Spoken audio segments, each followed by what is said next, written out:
Yo, what is good, fellas? How y'all doing? This is the Hoof Live.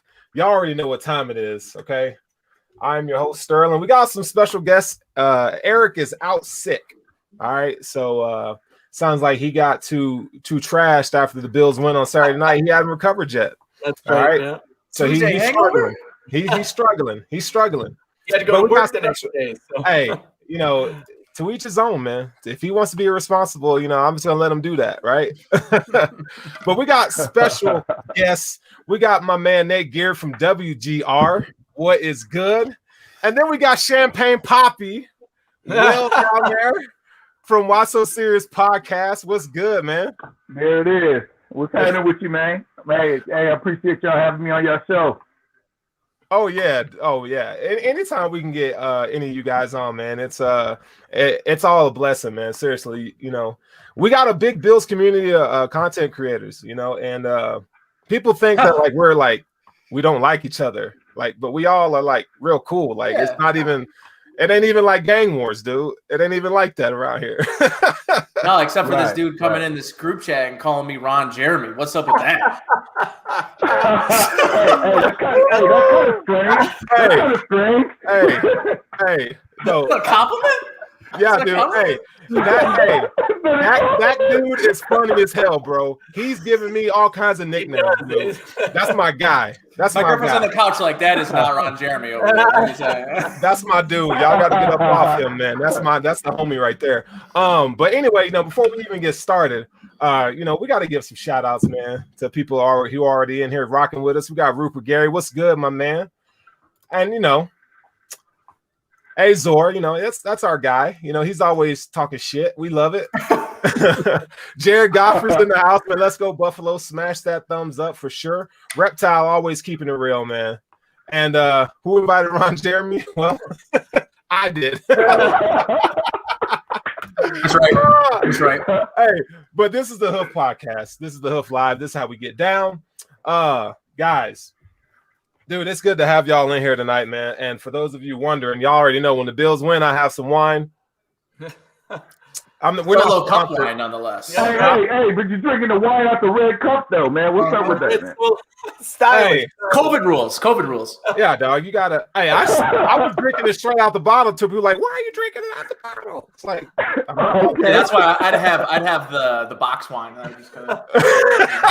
But it don't get you about that. Yeah, right. Your hoodie. That's why I wore pink. That's right. You got to get down like that. But anyway, man, shall we get into this? So for those of you who have not watched our show, maybe this is your first time. I set up topics beforehand.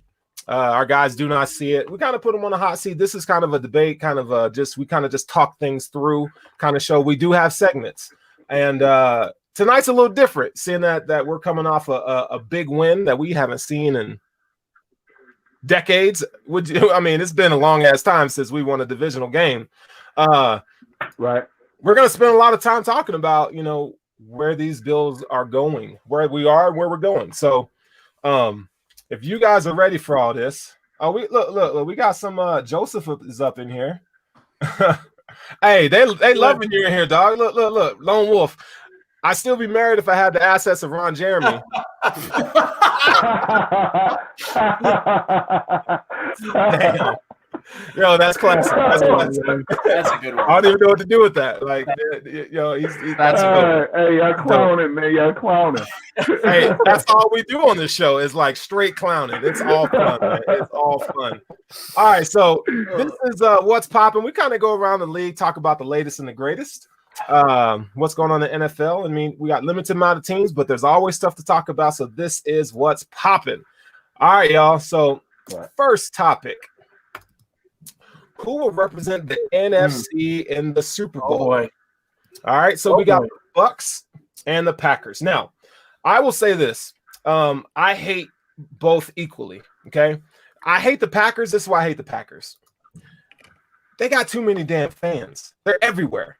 You can't go anywhere without seeing Packers fans. And are they real Packers fans? Probably not. And they're kind of like Broncos fans out here where they're kind of pretentious and we just win, and they don't understand reality, right? I can't stand the Packers. And I hate kind of how they ruined. I feel like they've ruined Aaron Rodgers' potential. Okay. And then you got the Bucks. The Bucks, you really can't be mad at the Bucks, but we can hate Tom Brady, and that's okay, right? Yes. And me and Anthony were talking about before the story. Yeah, this is the thing with me, right? My brothers who are not Bills fans have already started to give me shit like, wow, they're cheering for the Bills now. Don't get me wrong. They're saying, wow, I want the Bills to win. We're cheering for the Bills. My brother, who's a Giants fan, put his little baby daughter in a Bills onesie that they got, and I loved it. But they're both like, what's going to happen here if all of a sudden Tom Brady gets to the Super Bowl, the Bills get to the Super Bowl, and the Bucks win? And I just have – I can't even – I told him, I'm like, I will not be okay with that. I will seriously not be okay if that happens, and neither will any of Bills Mafia at that point.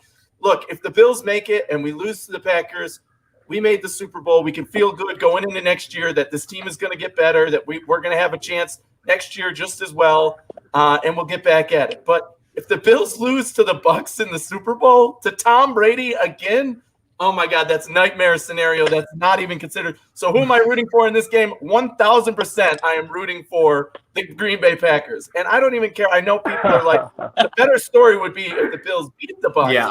Sure, that is the better storyline for sure. That's you want to be able to beat Tom Brady. But I don't even want the chance. I don't even want the 1% chance that Tom Brady could beat the Bills in the Super Bowl. No. All right, Nate, what you got? Packers. What you got on that, Nate? Not enough confidence, Anthony. Like, here's what I got to say. I got to say, in the Lord's year of 2020, I know it's 2021 now, but the Bills in the year 2020, getting to this point, I simply can't accept any other result other than the Bills beating Tom Brady. I just like it's like the last dragon to be slayed, right? Like we've gotten through all 10 levels of the dungeon.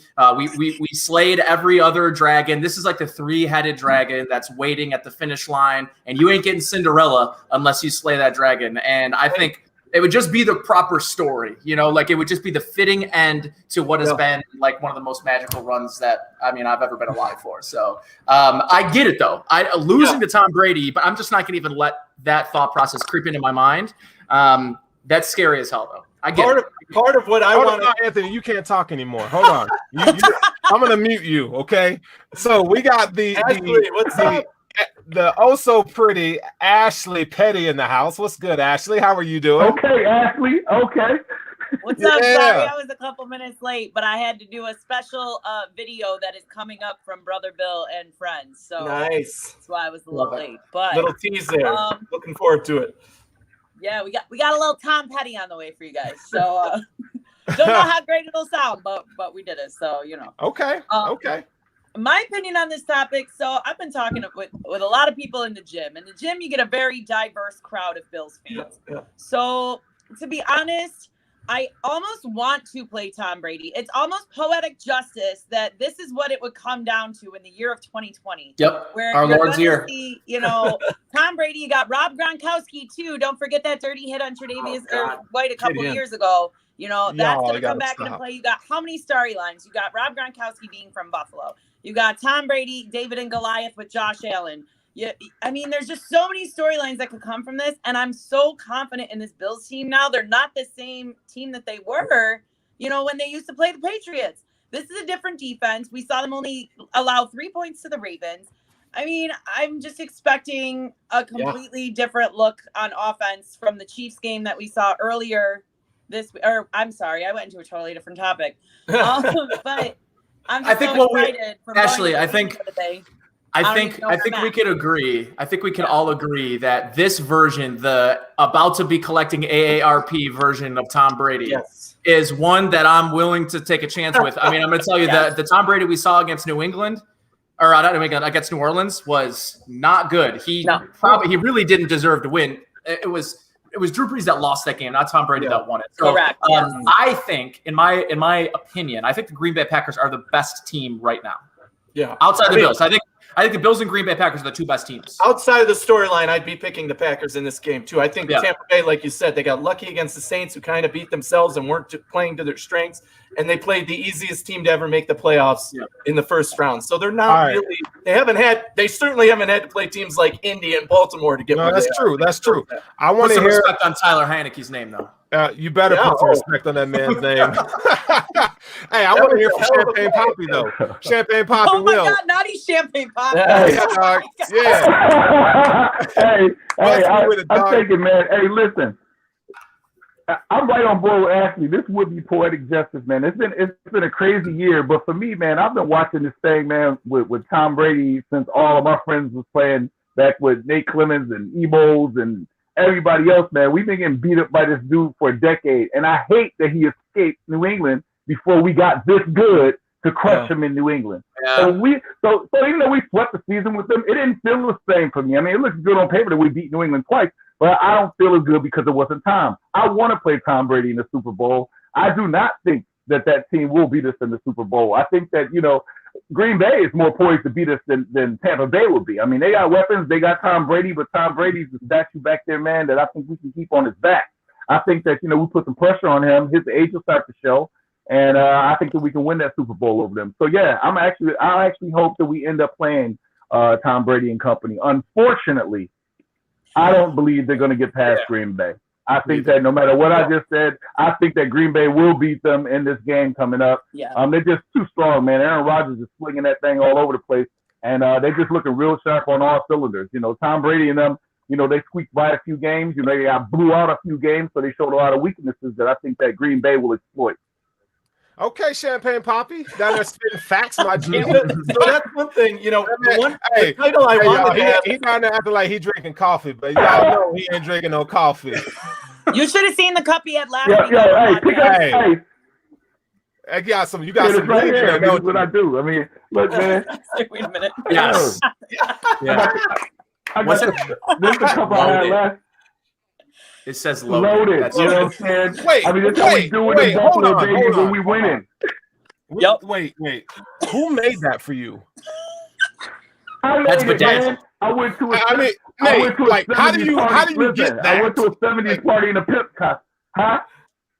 That's definitely a pimp cup. Yo, man, don't be trying to bite. Don't be trying to bite on my stuff so you can drink your wine out of a cup like this, man. I'm a little mad that you're not even wearing white gloves holding that damn goblet. You should be having white gloves on, dude.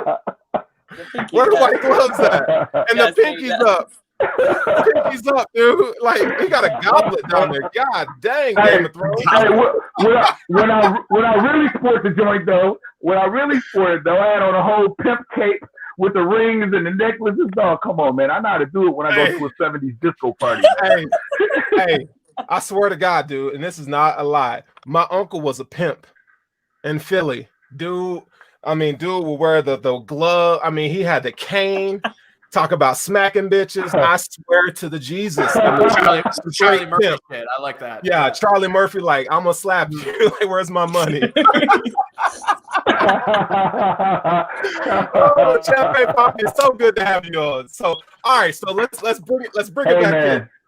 Let's bring it back in. So, yeah, I mean, I agree with what you guys are saying. Although I would like to see the Packers, honestly. I think, it's one of those things where you could beat the best team in the NFL. And I don't think the Bucs are going to win the game, obviously.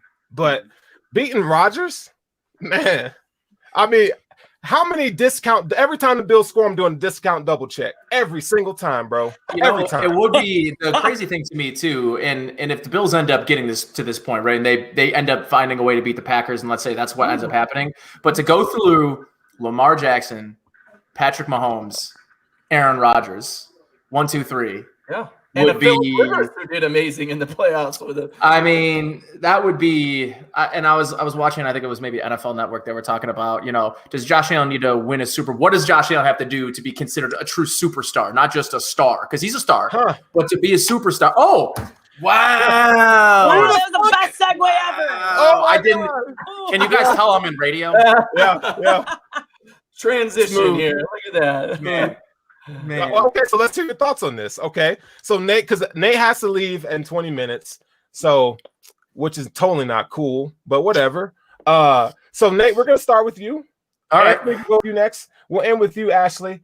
Is Josh Allen a superstar? Like, is he a superstar right now? And if you think he's not, what more do you think that he has to prove? And then after Ashley, we got Champagne Poppy, who's his feed is going in and out. We'll get him in. He'll comment. You'll go last on this question here, Champagne Poppy. So let's go ahead and go. I'm back, man. I'm back. Look, I'm back. All right. So let me get this thought process out. All right. So here's what I think. I think that in order for me to really consider Josh Allen a superstar, I want to see him go up against a quarterback like Patrick Mahomes, and I want to see him outduel Patrick Mahomes. I don't want to see like a 17-10 or a 21-20 kind of defensive battle. I want to see him go out pound for pound, be the better quarterback in a game against the MVP of the league reigning MVP. So for me, I don't need a Super Bowl win. But I do need like a signature moment. And I will say this, I don't count wins as like a way to judge quarterbacks. I just don't think that like me saying that for Josh Allen to be a superstar, he needs to win a Super Bowl, because it's a team game. It's a team sport. And if you don't believe me, just look at last week's game. I mean, that is the epitome. It's everything you could ask for in a team win, is when your offense is playing a defense as good as the Ravens, you need to have that ability as a team to adapt and win in other ways than you're normally winning. And I think for the Bills, being a great team towards the end of the season, winning by 30 plus points,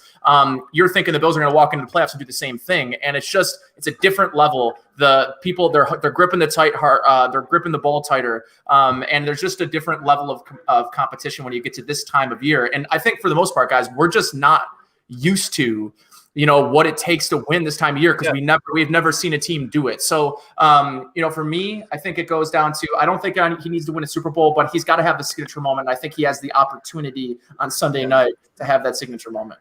Okay. I like that. I think you're right. Hey, if I can, real quick, man. Hey, listen, when you look at Josh Allen, that's the thing. You have to look at the growth pattern of Josh Allen. So people crown him, as a superstar, and they got all these big things going around Josh. Josh is having a phenomenal year with a hell of a supporting cast, for wide receivers, coaches, to defense, finally stepping up, balling a little bit. Getting Dable back, man. The run, but still balling out. Yeah, get Dable back. But I think that, you can't really – Josh solidified himself as a hell of a ball player, an up-and-coming star. You can't crown the guy after one season, but beating these two quarterbacks in the end will help his legacy a little bit. But I think he's got a long way to go before you put him in that super elite class. So I'm going to kind of combine those 2 points into this. Yes, to me, Josh Allen is already a superstar. Why? Because he's done something we have never seen any quarterback in the NFL ever do, and that is constantly improve and take giant leaps year after year after year. His first year was not pretty, but you know what? It took him an offseason. He got a hell of a lot better. And then people said he's already reached his ceiling. He'll never be able to do this. He'll never be able to do that. And I kept saying, if you go back to this guy's college tape, to his high school tape, he's done nothing but improve every step of the way. And now he's at the point where he's in the MVP conversation. And if Aaron Rodgers wasn't in the league this year, he'd be hands down the MVP of the league. Yeah. So has he reached that superstar? For me personally, yes. But what does he have to do to claim his right as a superstar? What does it take? Well, if we take an example of Patrick Mahomes, what happened with him? He came on the scene. He did well. Yeah, we've seen quarterbacks do that before. But what did he do differently? His next year, he won the MVP. His next year after that, he won the Super Bowl. And now he's hands down, everybody would say, the best quarterback in the NFL. For me, what Josh Allen needs to do, I wouldn't put him in the class of you need to win a Super Bowl. I'd like to see him start, and he has done this year already, really, is make those statement wins where people are counting him out and saying the other guy is always better, right? Even in this postseason, all we heard last week was Lamar. Yeah. Lamar got his ass kicked. Josh Allen did not, against what was statistically a better defense. So, I mean, clearly we played better in that game. But so same thing in the game before with Phillip Rivers and all the games against, all the signature wins this year. But for me, next year is going to be the absolute key. Now you've done it. But are you going to be Lamar Jackson and then take it back? You're second year. I just want to get this straight. It sounds like Anthony is saying that superstar status can't necessarily be confirmed this year, right? Yes, you got to come back and do it again and show this is really who you are, and you're not one of those. I think that's probably right. And that's what I agree That's with that basically what I was saying. Yeah. Hold on, guys. Hold up, real quick. Hold on, actually, not to cut you guys off, but my man Nate has to go, and I want Nate to give an opportunity to let everybody know how our fans can follow Nate and keep up with what he's doing. Okay. So you can follow me. Thanks, bro. I appreciate you. You can follow me on Twitter at Nate Geary Sports. Just came out with my my latest column for this week in the lead up to the game. You can check out at WGR550.com. Otherwise, my normal weekly breakdowns right before you guys. So I'm happy that I finally made my appearance on your guys' podcast. You guys do great work. So have me on anytime, man. I'm available. So listen, you're gonna have to have me on WGR on one of them Saturday gigs, bro. Okay, we can do that because they need chocolate thunder. Like Cuddy's first, though. They need the chocolate thunder. Okay. Well, listen, I'll tell you this. Next year, training camp, if we're all back, we'll do a live spot. Let's go, baby. Let's go. Straight up. All right. Let's do it. All right, man. You enjoy yourself, dude. Salute to you, man. Hey, thanks for being here. Be safe. Go Bills, baby. Big week. All right. So, Miss Ashley, we got you up. Give me your thoughts. All right. Well, everybody kind of already took my points because, there's only so many to be made. But I definitely have to agree with Anthony. I think they need we need another year from Josh Allen like this one to prove that he is indeed that superstar because, he's still in MVP conversation. Of course, Aaron Rodgers is probably going to take it. But for sure, to be honest, to see, like he said, to see just the improvement over the 3 years to, finally – the consistency around him helped him become the player that he was with the offensive line, with the coaching, with, all the players. It just, that consistency really helped him out and become the quarterback that he is this year. And then you see that success finally translate that this franchise has been looking for the last 3 or 4 years with Sean McDermott and Brandon Beane. So I honestly am in the same boat. I don't think he needs to win a Super Bowl to do it. But even if he takes that, he already took him to the AFC Championship, and they haven't done that in 27 years. So we got to take that into consideration. That's a big deal for this franchise, period.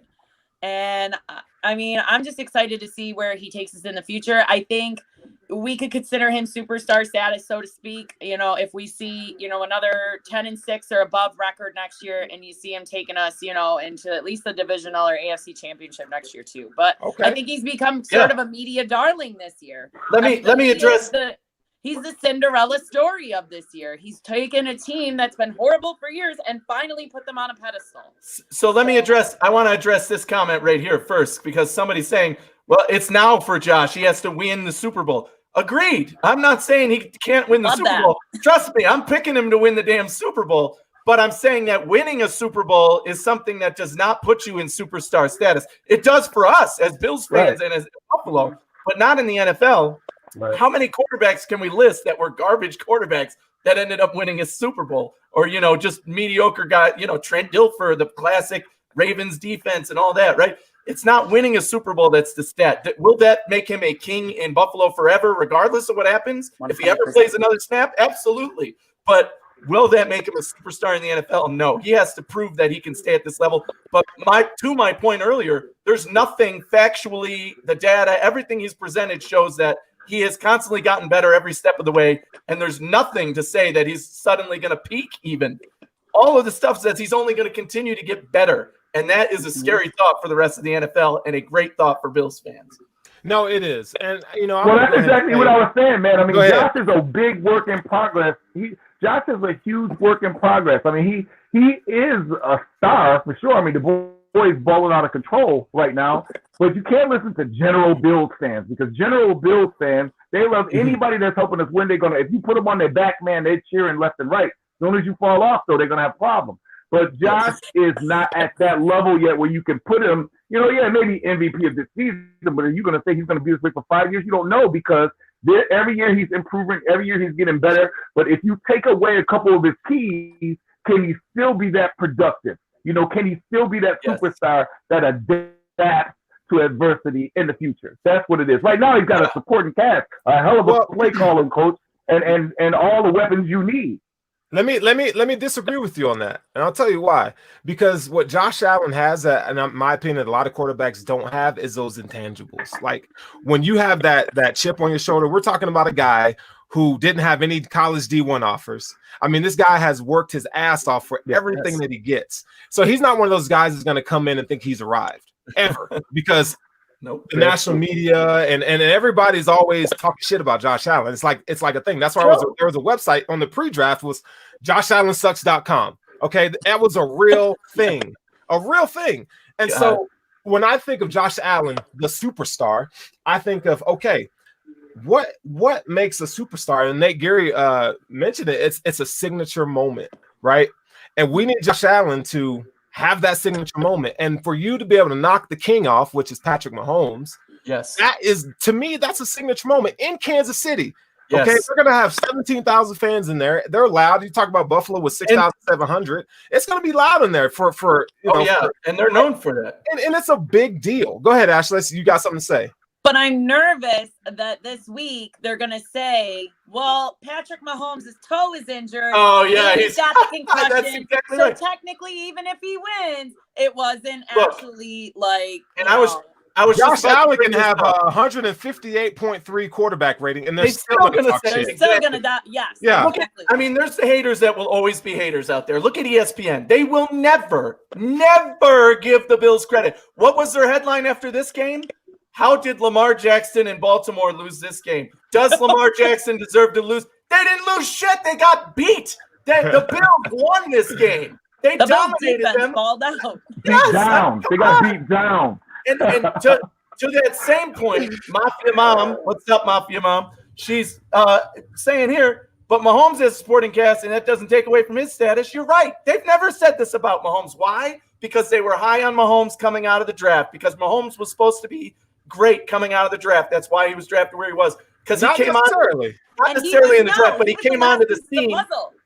But he's always had a great coach. He's always had a great weapons around him and been able to excel at that.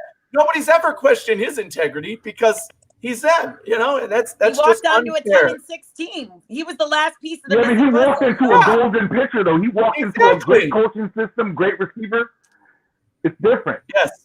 Josh walked into a mess. We didn't have any scoring ability, half wide receivers. I mean, that's exactly it. True. I mean, and adversity.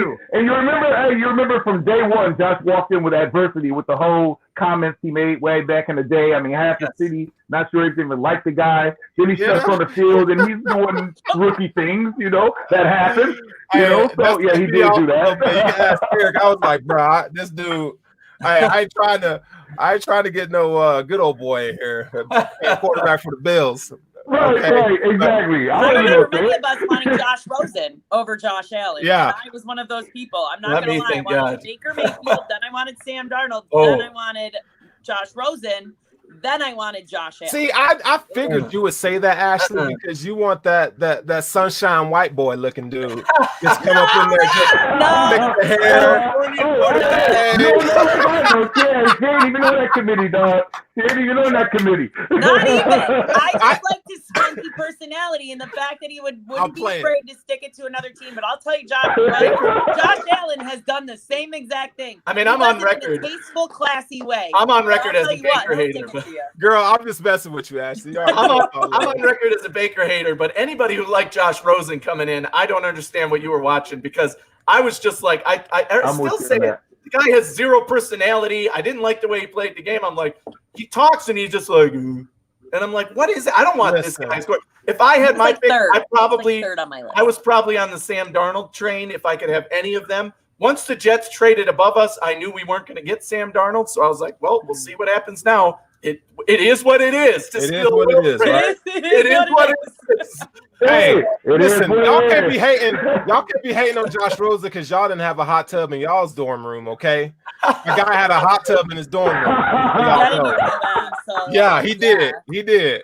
So don't act like y'all wouldn't get in it. Y'all asses would get in it if y'all were in UCLA, because I totally would have got in it. I'd take the hardworking farm boy over the spoiled rich kid from California any day. So. Hell no. As a black kid, put me around them rich white boys. You already know I'm eating good. I'm not yelling star.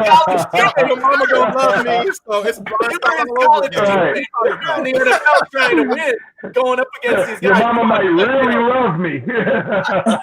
Hey, I know she might put raisins in the potato salad, but I mean I might eat it. Oh, anyway. Here we go. Another one. Dable is staying another year. So with this, that deserves a clapping it up moment because we were all on pins and needles, just hoping that Brian Dable will not get a job. You know, there was propaganda out there from paparazzi saying that Brian Dable is a complete wasted drunk, lines of crack every day. Oh yeah. You know, but I'll go through going on where you but I'll go through the wide receiver room. Things. Right. Like Brian Dable doesn't return his shopping cart to the cart corral. You don't. The wide receiver room started all that. They're like, Brian who? Yeah, oh no, I don't know that guy. No, don't say nothing about him. Don't hire him. He's trash, man. The ultimate shade, though. The ultimate shade is with the Eagles. He was like, you know what? I don't want you. I ain't going over there. Y'all crazy? He's the best thing. He ain't going to the Eagles. But Leslie Frazier still is in talks. So we're not out of the woods. For Houston, yeah. Hey, I like Leslie, but you can go, dog. Sean McDermott's the mastermind of the defense. Like that's true. I agree. You know, but there's something to be said. What I'll give Leslie Frazier credit for, what he was important for when he was first hired, was the fact that he was a head coach. And he was, I mean, he is entitled now, the assistant head coach, but he was the guy who taught, our coach, McDermott, to be a head coach because he's been there doing that, right? And yes, we know McDermott's the one who's in charge of the defense. And Leslie Frazier, don't get me wrong, great defensive mind, great coach, great leader of men. If you've ever heard him speak or anything, man, I want to play for that guy, right? He's just an awesome dude. But yeah, his role as the mentor on field in real time to McDermott is totally understated in the fact that he was a head coach, and that's probably why McDermott wanted him on the staff. That, and obviously he's a good defensive coach. But yeah, I think he deserves another shot as a head coach somewhere. I just hope it's not Houston because that's a dumpster fire right now, and it's not going to work out well for him, at least not short term. It's probably got Deshaun Watson out. If there's a perfect place for him to go, it is Houston because he is a leader of men. I mean, the guy, he's a supreme leader, and they could really use someone. And I'm not, look, race isn't everything, but you're talking about Houston that's predominantly African American. You got your quarterback who is very active in the community. It would be great for them to hire a guy like Leslie Frazier. They've spoken up about these issues. Yeah, right. And it's real down there. It's real down there. So, I mean, it would be great. I mean, I think the owner, he's gotten a bad rap. I mean, Texas alone, right? And then the fact, the stuff that he's said and done over the years, it hasn't sat well with players. So I think it's one of those times where he needs to listen to the body of his team, really listen to what they want and need. I think that's the best course of action right now. So I think Leslie Frazier will be a great candidate for Houston. I wouldn't want to see him go, but if he had to leave, man, by all means, dude, just go. But Brian Dable being the piece, I mean, the biggest story, all of us, right? All of us podcasters and all of us who think about the Bills and make content, Bills content, our biggest offseason story was going to be, what's the offense going to be without Brian Dable? And most of us, it was almost 100% guaranteed he was going to get a job somewhere. And it was, even at the beginning of the season, there was probably 20% chance of him coming back. And most of us said, he's going to get a head coaching job, this guy. We got lucky. Yeah. Stayed without. You want to know something? When you look at that was a big controversy. Hey, Anthony, that was a big controversy everywhere about was he going to stay, was he going to go? But you have to look at power teams. So look at New England all those years. Look at Belichick, Brady. Look at, what they built and what they ran, right? We all know the story with the team that we all learned to hate. But the truth of the matter is this. You could have just had a great coach with great players with great football intellect because that's what happened there. Tom Brady basically became a coach, as part of the staff, doing his own thing there. Jim Kelly did it for the Bills back when they were hot. I mean, so where a player lands on a team and where the coaching staff allows the player the flexibility to be a professional and to have their input also creates the legacy of great coaches. So Leslie Frazier going down to Houston, if he goes to Houston, he will fit in great there because of the culture of Houston. Deshaun Jackson. I mean Watson. You look at the way that Watson is in that community down there. He's active. He's busy. And I think that that's a good fit for him and his mentality and the way that he verbalizes his coaching. I think that he will fit. To your point, he can say, look, I've been there, done that with the Bills. I was around this. I was part of this. I was, pushing this. We turned that whole city around. We turned that whole culture around. We turned the dumpster fire that was the Buffalo Bills team into a contender who's there every year now. And that's, something to be to his record now. Yeah, it's a brilliant move. I think, when you are a young coach, I mean, this will be, if he were to get the opportunity, this will be a second stint as a head coach. I think who you hire around you is definitely important, because if you hire grinders and guys who are student of the game, but also leaders of men, I think those things are important.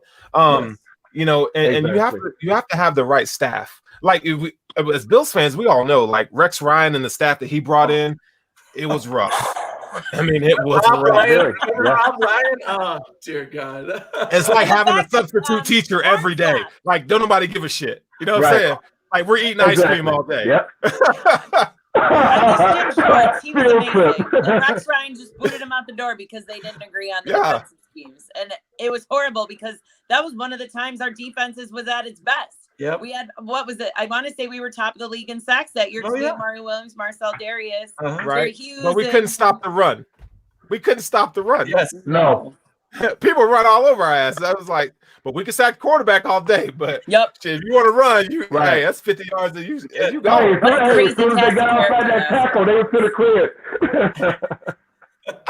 Hey, y'all remember this though? Y'all remember this? Like, dudes didn't know what play was being called. Like, they didn't even know who was supposed to be on the field in different formations. It was that bad. Like, the lack of communication, organization that guy had. Discipline was not there. To the point of turning around this Bills team into the most disciplined and the most well-coached probably team in the league, playing up to their guys now. Brian Daboll had a choice. He didn't get a job this time. I think a lot of that had to do with the Bills' playoff run right now and just the timing of it. He probably, was reported to be in line to get that job in Los Angeles with the Chargers. He should have been a contender there, but we're still on this run. And the guy who got hired, guess what? He's no longer in the playoffs. So it was easier for them to hire this guy and get started now than wait for Brian Daboll to be done coaching the Bills. And Brian Daboll's going to have his choice, right? So he might have made the conscious choice and said, you know what? I don't like the looks of these situations where if he might have, like he did with the Eagles job, allegedly said, no, thank you, I'm not interested, and said, I'm just going to hold out till next year when I'm even bigger head coach candidate.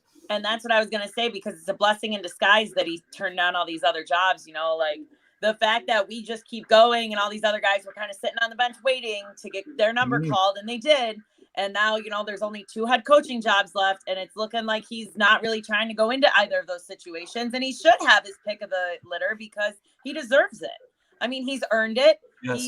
But I had a feeling if he didn't get that Chargers job, he wasn't going to go anywhere else because he's from Fredonia. I'm pretty sure. Was it Fredonia or West something around here? I know he's from Western New York, but he's got the perfect situation. Josh Allen is absolutely blown up and has been absolutely incredible. The play calling has been fantastic this year for the most part. So why would he want to leave a situation where he's happy and he could win a ring in? Yep, because there's only 32 of these NFL head coaches. Okay.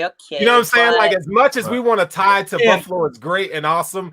That bag he's going to get and the opportunity. Right. I mean, listen to this. Talk about a guy who's coached under Nick Saban. I mean, he's coached under some of the most legendary coaches and had success. I mean, he's learned so much. He's learned how to build a culture with Sean McDermott. Like, he is prime candidate. I look, I have no sources on this. I think it's a personality problem. I don't think he has a winning personality where he just takes over a room. I think that's probably why he's not getting the Agree. I talked about that last week when we were talking about head coaching vacancies and stuff, just that there is the idea that you interview candidates, and if somebody blows you away, regardless of if they're a good coach or not, like Rex Ryan was the example I used, right? Because he obviously blew away, his interviews, and they were like, oh, we love this guy because he's charismatic, because he knows what to say, because he brings the energy. But when it came to coaching, he didn't get the job done, so they had to fire him, right?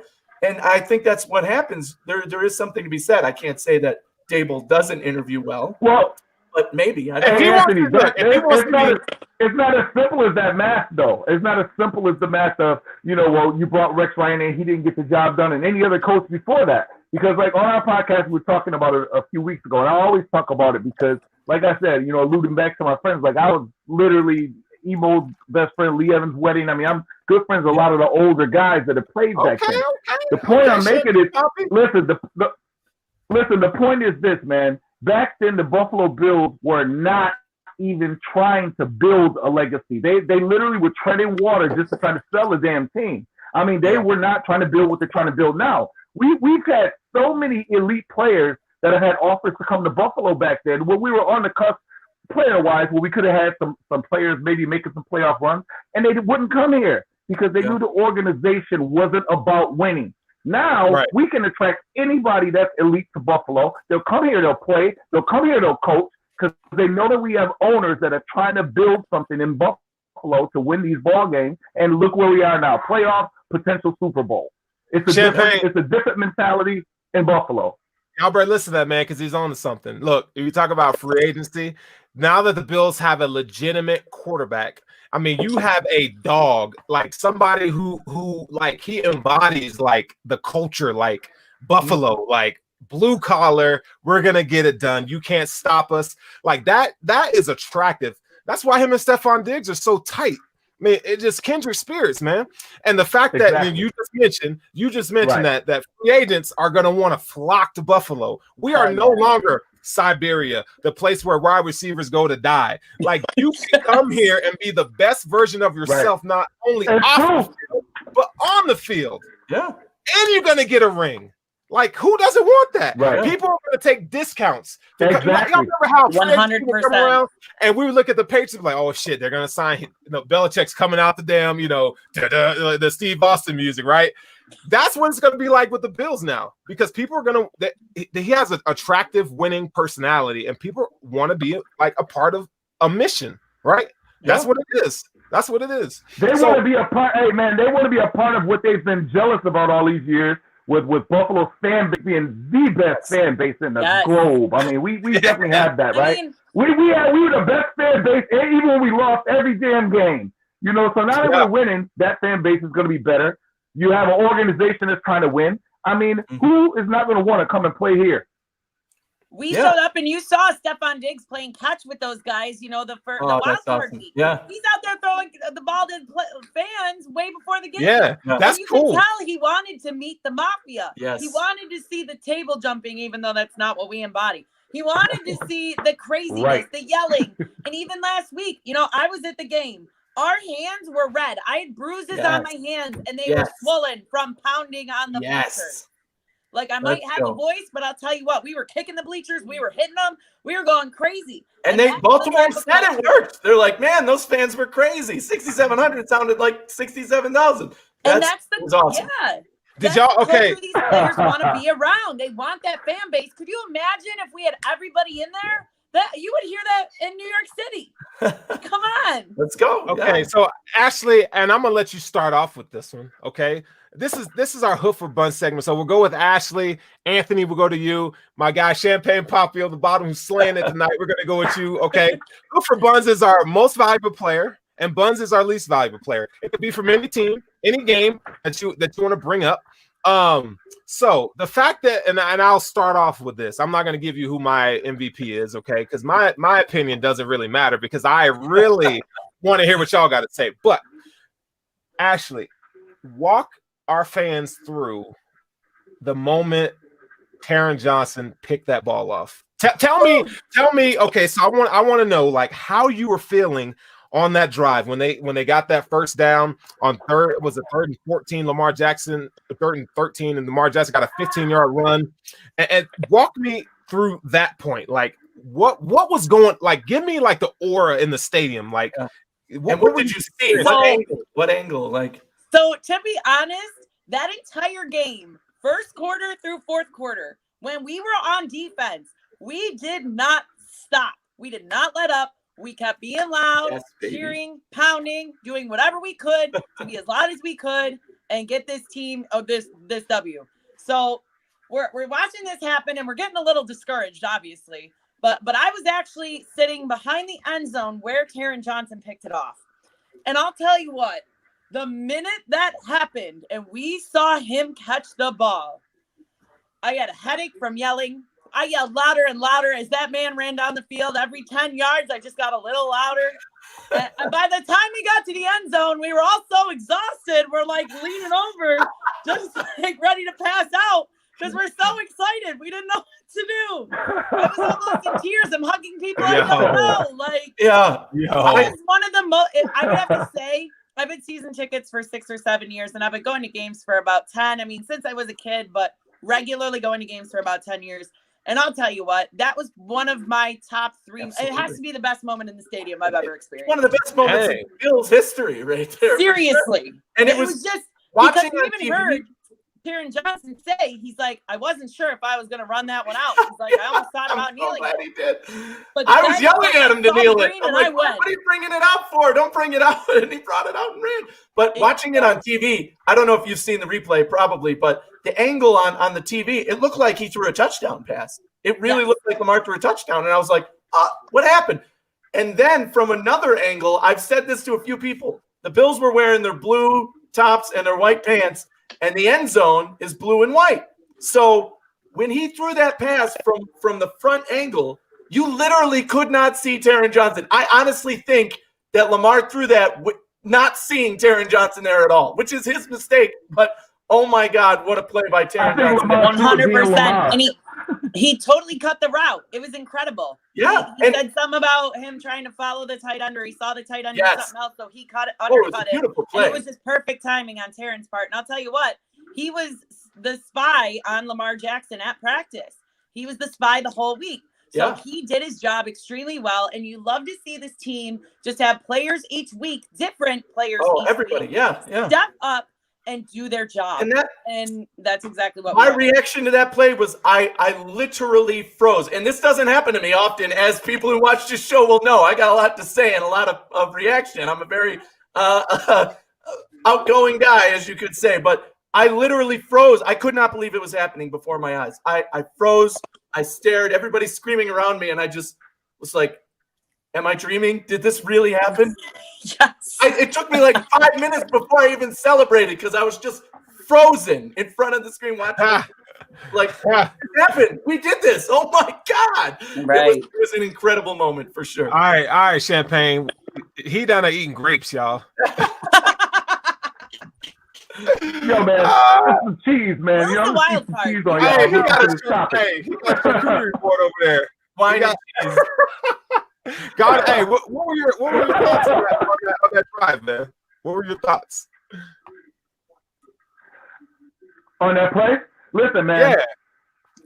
My whole mentality going into this game was anger. Like, I really just felt so aggressive. Like, I wanted to hit somebody, even just slap the hell out of them. So I was praying our defense did that to Lamar the whole game, which we did. We got after those boys quick, hard, and early. On that particular play, man, when he picked that ball, to me, it was the game changer. To me, it solidified the fact it was like a punch in the mouth, man. Like, we can beat y'all. Like, y'all think y'all can come into this stadium and take this game like half the country predicted you crazy. So when he ran that ball back the whole time, my fist was like this. That's what I'm talking about. All kind of swear words, punching my cousin. You know, like, this is what I'm talking about, man. We can beat these boys. We about to beat them and handle this game. And we did it the whole game. You know, Lamar got hurt, true enough. You know, hey, you can't listen, everybody's like, oh, Lamar got hurt. That's what, you crazy, man. You saw Lamar back there. No. And on our podcast last week, I told them, I said, look, man, I was worried about Lamar's rushing because, you know, Buffalo, we do have a little soft spot back there when he get past the tackles. But I said, if you can make that boy throw, we can pick that ball. So when I saw that interception, that's exactly what I said on our show last week. If you make him throw that ball, you got about a 70% chance of interception because he literally just throws that ball in the vicinity of receivers. And we are ball hawks that should be able to go get that ball. Yeah, no, and you know what? The underrated thing that people need to really take hold of is that, you know, Leslie Frazier calling that soft cover 2 zone in that situation. That was a perfect play at the perfect time, because what it did is, you had Poyer and Hyde covering the back end, right? So anything that was coming to Andrews or Brown, they was their job and responsibility with Trey White, whoever, whatever side they lined up on. I think it was on the left side, so it probably been Levi Wallace. It was their job to cover that. So Taryn and he said it with Colin Kaiir, he said, watching film, he recognized tendencies. And for a young player, that is what you want to hear, that a young player is watching enough film to where he starts to recognize tendencies. That goes to your coaching staff. One.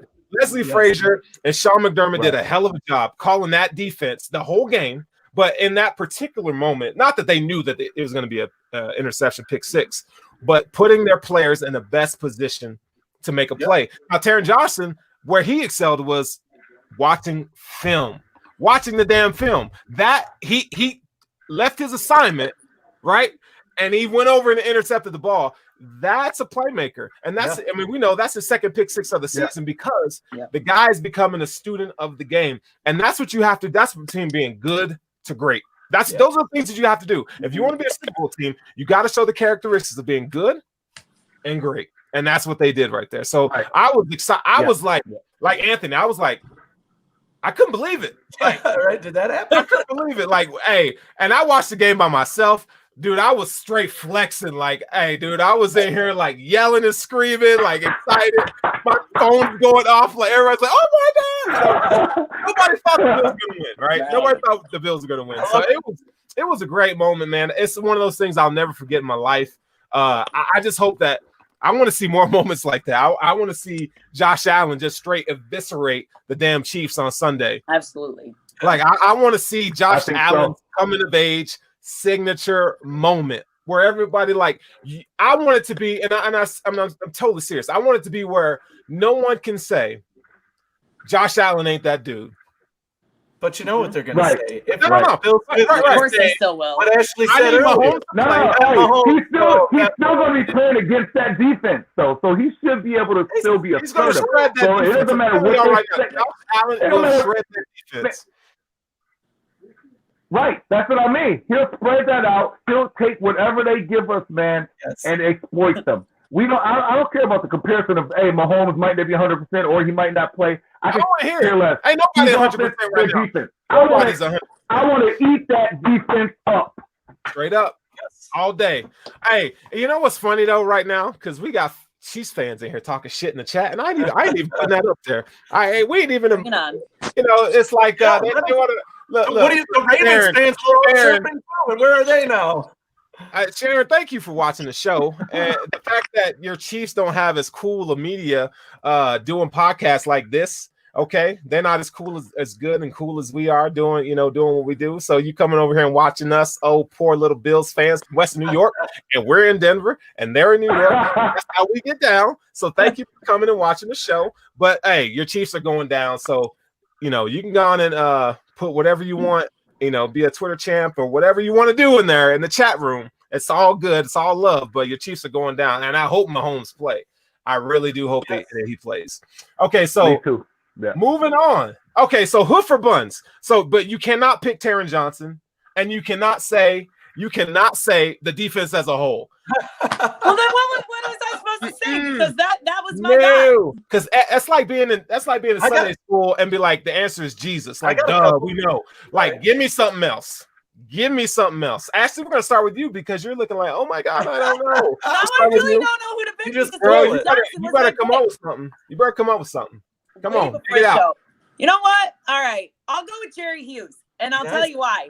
Jerry Hughes wreaked havoc on this offensive line. He put Lamar under so much pressure and just absolutely had himself a game. He had that sack, which was great, but the pressure is what was most important here. He made Lamar be a quarterback, and that is what we needed to do to win the game. That is why this team only scored 3 points the whole entire game. So I'm going to go with Jerry Hughes. Now, do you want my least? No, we're going to get to the least. Okay. Go ahead, Champagne Poppy. What you got, dog? Hey, I think I'm going to go with my guy, man, Tremaine, man. I think Edmonds, man, he's stepping up a lot. Listen, the boy, he was great. I always loved him since he got here. But his game is elevating just like Josh. He's getting better and better and better. And I think he's doing a great job of, tracking that ball down. I think he's doing a great job of covering when he needs to out of the backfield. And I think he's doing a really good job of filling those big gaps that we have on our whole. We need to figure out how to close that gap on our line because that line's not getting it done. My boy Ed Oliver's just making me pissed every damn week. No, but, that's my guy. Hey, you're going to put some respect on my guy right now. You just about killed a guy in this game. You can't hit him so hard. He is playing out of position due to knee all year long, man. This guy, because I'm not Eric Turner, okay? He is a film god, but I watch film too, and the double teams and they pay so much attention to Ed Oliver. It's insane. Ed Oliver is a damn good tackle, and when Starla Tulane, I think he's a good tackle, man. But they need to shift him or something because he hasn't been producing as much as he should for his money right now. It's not. He's playing Star's role. It's not going to be on the stat sheet, but it's what he's doing on the line. I mean, he's getting double teamed, and he's in the run game. Ed Oliver has been really good in the run game, lately. If he wasn't out there, we'd be in a hell of a lot worse situation. Let's put it that way. He doesn't he doesn't light up the stat line, but he definitely does a lot. Who's your MVP?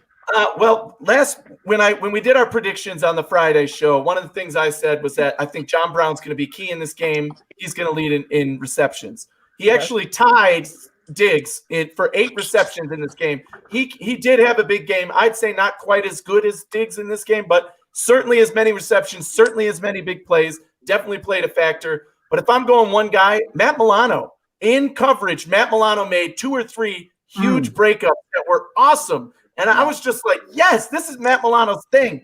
Make them throw it, break it up. He's not going to get it there, right? Milano made a few key plays in this game, and I loved it. So I'll give Matt Milano the shout-out. All right, so I'm going to go with somebody you probably – Deion Dawkins. Deion Dawkins, with Yannick Ngakoue. Yeah, you made him. He was incredible. Yeah. That dude on the left side of the line was holding it down all night, bro. He beat him once. The Bills passed a ton. Yeah. And Deion Dawkins was on that shit. I think he got around him once, and that was it. He played his ass off, dude. So Deion Dawkins definitely got my player of the game. Okay, Buns.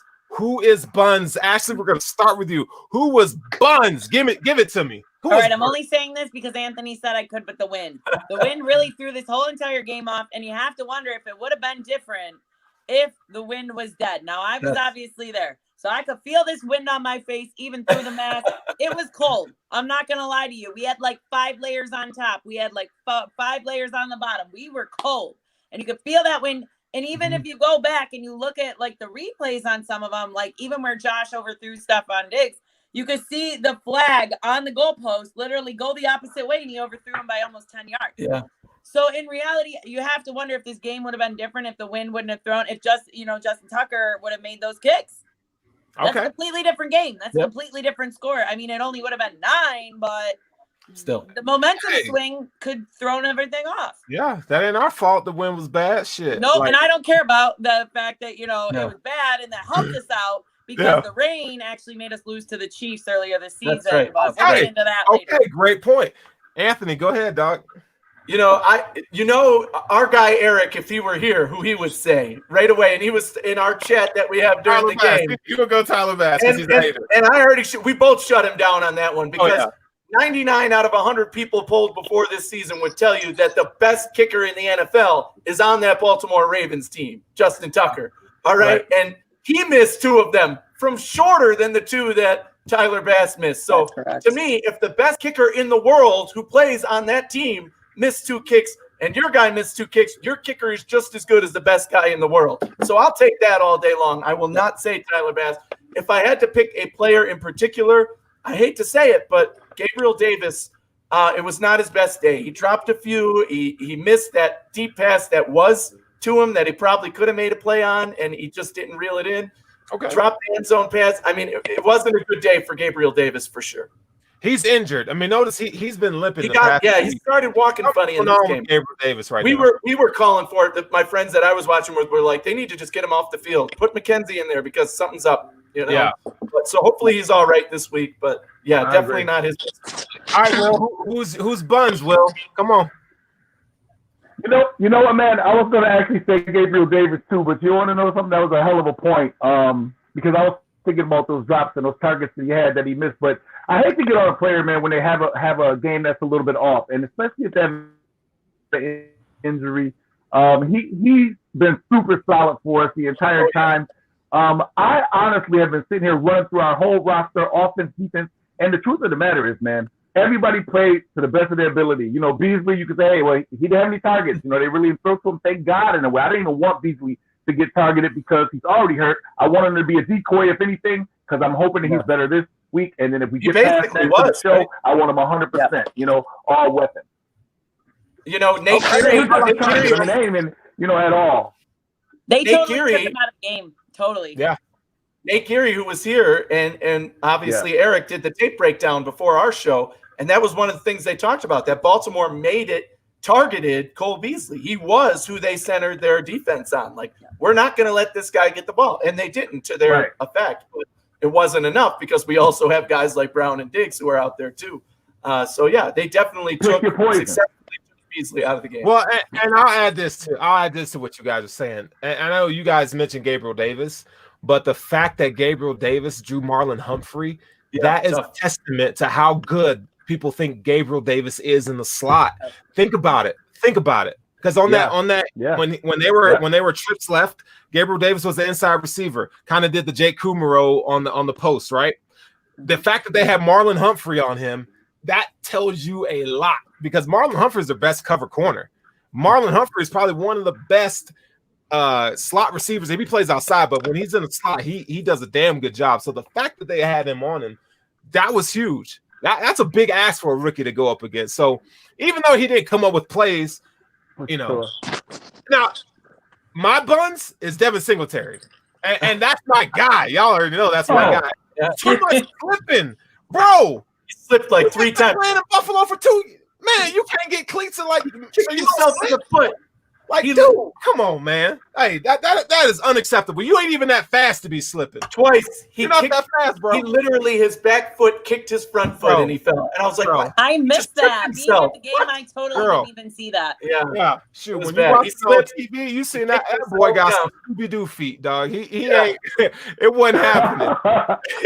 It wasn't happening. Devin Singletary, you got to get it together. Wear some cleats, man. That's gonna get you. Left some yards out there for sure. Left some yards out there because Dable set him up. Dable and Josh Allen set him up for success, and he let him down a little bit. He really did on some of those screen passes. Hey, real quick. I want you to touch on this.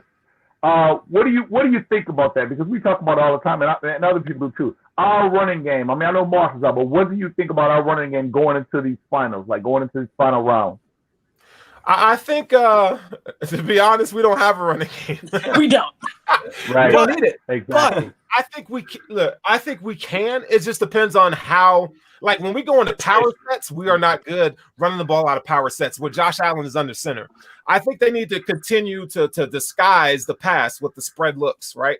With the 10 personnel and so forth. Get Devin Singletary. He's better in space. Like if you're gonna go to the power formations, you need to get him like on a stretch play where he can, extend the play out to the edge and then make a move and do his thing.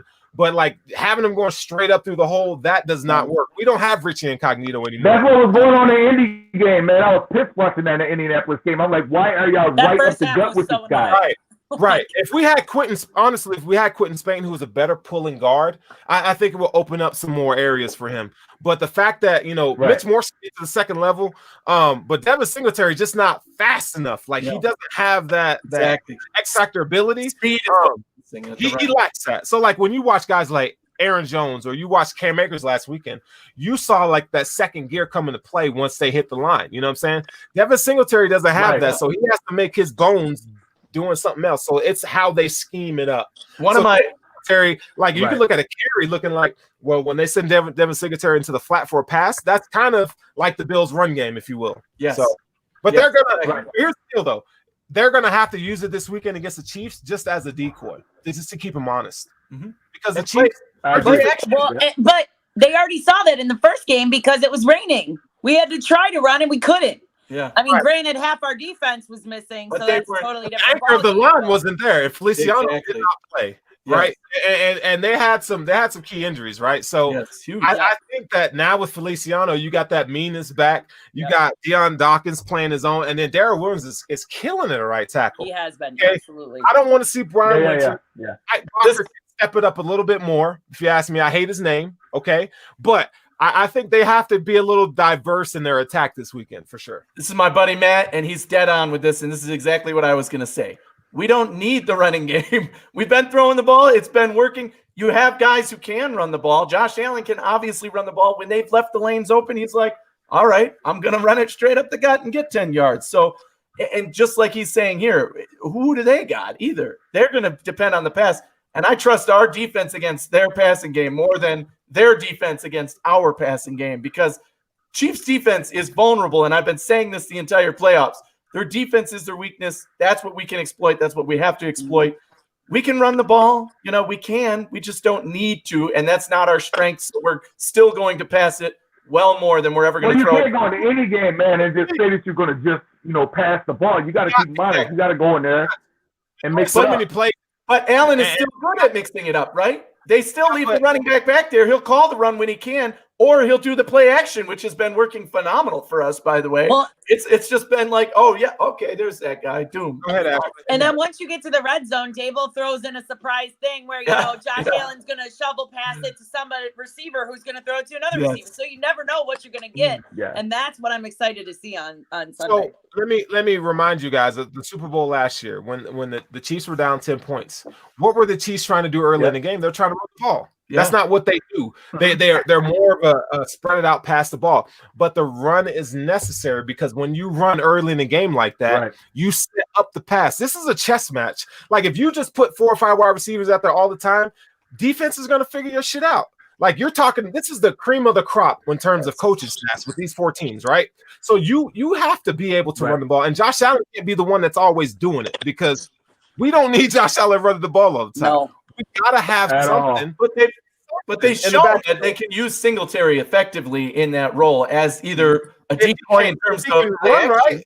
Or not. I know he can't trip over his own 2 feet.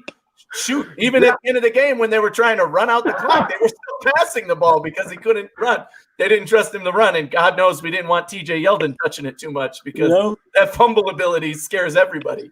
But still, I think the run game is fine. I don't expect anything to change.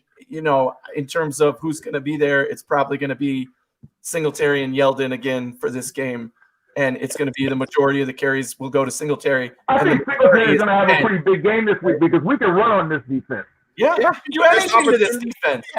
They suck. I'll tell you what about the Chiefs defense. There's obviously they got 1 pass rusher and 1 defender I'm worried about. Tyrann Mathieu balled out in this last game. He was all over the place. He was all over the ball. He made some great plays. I was like, all right, if there's somebody who stood out to me in this game, it's Tyrann Mathieu. But that's one guy. We've got 4 receivers who are able to get open and make space, and they've got no answer for that. No answer for they don't. They don't. I don't care if you rush every play. You can send your pass rush every play. One of those 4 guys is getting the ball for 10 yards. So go ahead. And a secret weapon has got to be Isaiah McKenzie on the gadget plays, because you got to remember that'll keep him honest too. I mean, you got the 4 receivers, but then Isaiah McKenzie could run out on the side on a jet sweep, and there it goes. Yeah, and you're right, Ashley. And the Chiefs were using that last week on the Browns, the jet sweep action. Look, you know what I would love to see in this game? And Dawson Knox gets on my damn nerves, but I would love to see them use Dawson Knox like they use Kelsey with that shovel pass that goes through the middle, right? I would love to see that. I'd love to see that play. They probably would do that. I would just take it to him any kind of way I could. Hey, and just so y'all know, Andy Reid fired Sean McDermott's ass back in the day in Philly. So, hey, if the competitor that I know and Sean McDermott, he don't forget that shit. I mean, I know they cool and shit, but he remembers like, yo, you fired me, dog. I'm coming for that ass this weekend. I'm coming for it. You brought up Isaiah McKenzie. My favorite play of this weekend, offensive play, obviously the Taron Johnson pick 6 was the defense. Offensive play was the Rams on a 2-point conversion did this trick play where they threw it to the receiver, and the running back and receiver were on the side, and the receiver caught it. The defense came toward him. He pitched it to the running back easy. 2-point conversion Oh, rate. yeah. I walked into the end zone. I was like, oh, that had Brian Dable written all over it. Like, I'm like, that was a play call from him. So I do expect him to – you got to use every play in the playbook in this one because in the end, we know Mahomes and that offense are going to be able to get theirs somehow, some way. And I said the same thing about Lamar, and we were able to shut him down. But Mahomes is the next step, and we all know it. And they've got a lot better weapons than anybody on Baltimore. So it starts and ends with that Pat Mahomes and that offense. Let me ask you guys a question. We just have to score more, and I think we can because I trust our offense against their defense more than their defense against us. Now, do y'all think Kenny Stills is going to play? So just remember, last year in the playoffs, Kenny Stills had a great game against Kansas City. Okay, we know that the Houston Texans went up like 24-0, right? Y'all remember that? And everybody thought the Chiefs were done. Yeah. It's a wrap. And they came all the way back. Kenny Stills had a great game. What do you guys think about Kenny Stills potentially playing in this game? Not happening. I don't know. I think if Kenny Stills plays, that'd be great. But when you really look at it, man, do we need – we don't need it. If he plays, that's great. But I'll put our starting squad out there, the same players that's been out there every week after week, up against anybody right now. So if he plays, that's a great asset. The boy can ball. I'm sure he'll contribute and do his thing. But if he didn't, with our same set, we still get the job done. Yes. And I want to say he was more of an insurance policy in case Cole Beasley couldn't go. I think that's what that was about because they weren't really sure, when he got injured a couple weeks ago, how that was going to go. Cole Beasley did say, this last week he was feeling better on Wednesday than he did the week prior on Wednesday. He was okay to go, This is Brandon Beane doing his due diligence, and that's it. Stills has almost zero chance of being on the roster or playing. Absolute zero. Same thing with Freeman, right? Almost absolute zero chance. That was bold, Anthony. I'm telling you, it's not though, because this is what Sean McDermott and Brandon Beane have shown that they do. Why are they on this practice squad? Because they are protection. If we need you, you're there. If somebody goes down, you're there. In the case of Stills, I think it's double duty by Beane. You know what he's saying? Come hang out with us for a few weeks and see if you want to be on this team next year. This is your chance. Come get to know these guys. Hang out with us. Be a part of this championship. Hey, Anthony, knock it off. Knock it off. That's Brandon Beane. Dog. Hey, listen. He's like, hey, you're a free agent. You want to be with us next year? Here's your chance. Hey, what we're all. Hey, we have to like Kenny Stills is like Gentry from Wyoming, dog. Like Kenny Stills could play. Let me tell you why. But he's a ball player, man. He can ball. Let me state my case. McDermott. But the end, what I was getting to is that McDermott and Beane have shown us all along that they do bring these guys on board, but they always stick with their guys first. Always. They have never 100%. Signed somebody and then said, you're replacing so-and-so on this roster. No, it's only when somebody goes down that they replace them. They have those guys queued up, ready to go. I don't think nobody on here thinks that that's what the position is on that, man. I think that, you bring in Stills. Yeah, Beasley was a little beat up. Diggs was limping a little bit here and there. But I think they're in the building stage. They want ball players. Let me tell you why. And I will. Hey, Champagne Poppy, I'm with you on that. Let me give you the other side of the story, okay? Let me tell you why you would put Kenny Stills in a game like this. Kenny still has playoff experience. Sure. He has big game potential. And just the fact, let me bring this up. He has game-breaking ability, right? Exactly. And that's something you cannot teach. I love Isaiah McKenzie. But Kenny Stills is a better wide receiver than Isaiah McKenzie from a route running point of view. He does a little bit more. He may not be as good on the gadget plays and so forth, but Kenny Stills is a more complete wide receiver. So the fact that you have him out there, it's embedded in the Chiefs. They know if Kenny Stills is out there, we got to watch because he did some shit to us last year. They know. I would, even if you don't even throw the guy the ball, have him run 9 routes. Just go. Take that. Hey, what does that do for everybody else, man?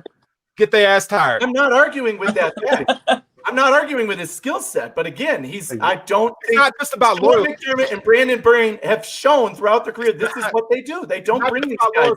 Hey, look, I'll go a step further. They don't do this. I will go a step further and say that if they needed a wide receiver on the team or a position on the team, Jake Kumro, who they just signed, would be the next guy they call before it's Stills. Why? Because Jake Kumro knows this offense. Because they never wanted to get rid of Jake Kumro. They lost him to a signing to another team. It's not about skill at this point. Hey, Anthony, man, Not listen. touchdown, Jesus. It's about having the chemistry with Josh Allen. It's about so much more than that. Stills is who they want to audition. Anthony, you my dude, man. Hey, you my dude. We friends, but let me tell you something. You're not right on this one. Bringing Stills on this squad. He is not a decoy. The boy is too big of a monster, and especially with the year he had against KC last year, they know that if he steps one cleat on that field, that they need to target him. They need to worry about him, which is going to free up everybody else on our whole wideout core. Diggs is going to eat. Davis is going to eat. For 15 snaps. It's a game changer. Yes, having him increase on the field is changing everything. I'll say the same thing again. I'm glad that Coach Will and Coach Sterling and maybe even Coach Anthony think that's a good idea. But Coach Sean McDermott and Brandon Beane do not. That's not what they do. Really? Because you know. Three years. Literally 3 years. 3 full years of what they have shown us. Come on, I'll call you Anthony. Bye. This is not my opinion here. This is not my opinion. I love Anthony. It's an observation. It's an observation. Hey, he got the pimp cup on that one. It's an observation of what McDermott and Beane do. This is what they do. This is plain and simple what they do. It's not about what everybody else thinks is a good idea. This is what they've shown us they do year in and year out with these guys in this situation. Hey, PJ Ty says Anthony's wife about to show up. He's probably watching somewhere. But hey, we got to realize that this is a great problem to have. Yes. We don't know what receivers we want to play because we have so many that are talented. Good. When was the last time we ever had this problem? Never. David Nelson? Right. David Nelson. So you would inactivate who to bring up Kenny Stills? TJ Yeldon. I would sit his ass down real quick. I told you she was here. Yeah. Like, bye. 100%. I activate TJ Yeldon and sit down Taiwan Jones. I don't need 4 running backs, bro. Yeah, Taiwan Jones, I know they put him on special teams, but why? I mean, yeah. I mean, I could activate a 7th wide receiver. Even if you play, there's a dozen players you could sit down to bring him on. Exactly. It's not a numbers thing. There's a dozen players, man. It's not a numbers thing. I think if it whether he, right. Yeah, I would even play Freeman over TJ Yeldon. I would play. 100. I mean, I would. I'm not a TJ Yeldon guy. Don't get me wrong. But again, what we would do and what McDermott and Beane do are not the same thing. I have zero chance of winning. Zero.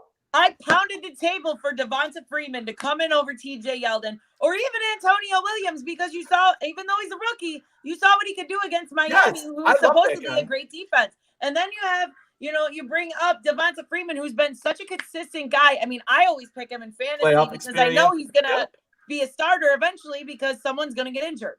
And he's always consistent.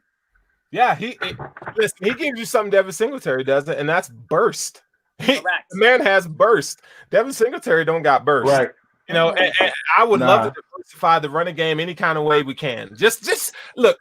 It's now we're in the position of the season where I'm just going to try to mess with you. I'm pulling out. There's no stone unturned. I am going gusto. And if I got to put Kenny Stills' ass out there for 5 plays, I'm doing it. If I got to put Freeman in there to get 5 carries, hell, I'm doing it just because you have. Guess what? I trust the coach who got us here.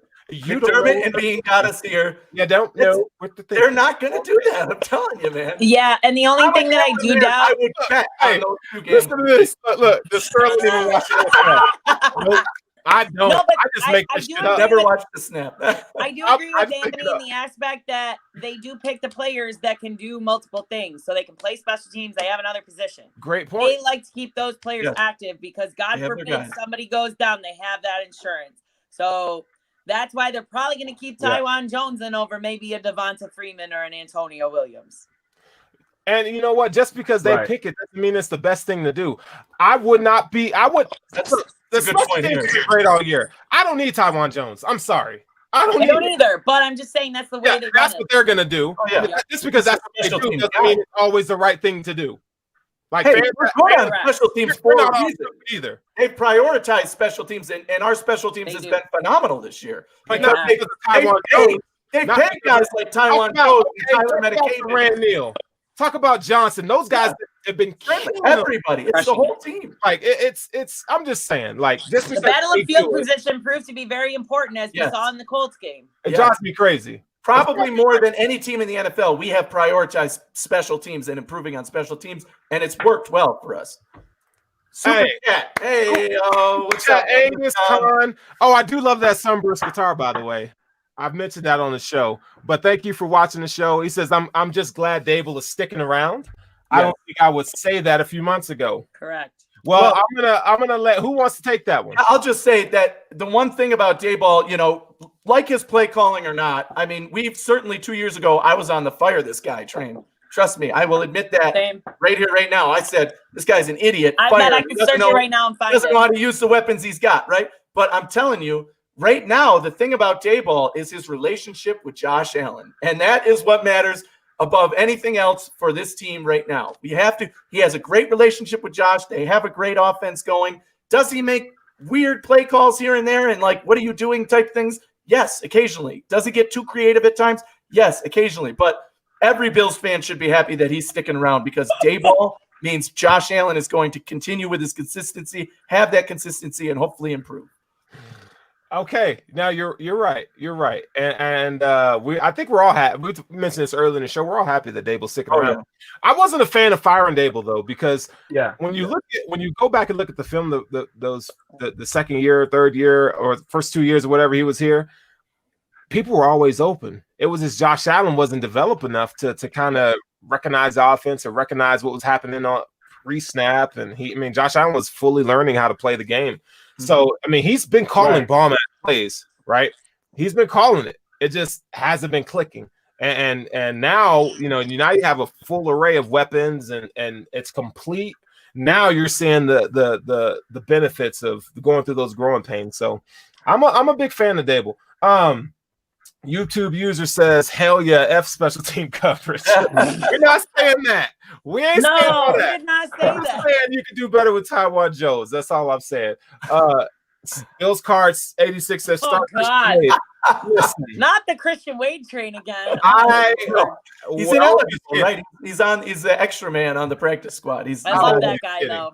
I love him. Christian Wade doesn't even know where the end zone is half the time. So I like the guy. When we were struggling last year and we didn't have Zach Moss, he was the guy that we wanted to see because he's like, well, he was a rugby player, so he knows how to tackle, he knows how to find the holes, and he knows how to get down the field. So that's what everybody's mindset was at because Devin Singletary was fumbling so much. We're like, why can't we start this guy? Like, why not?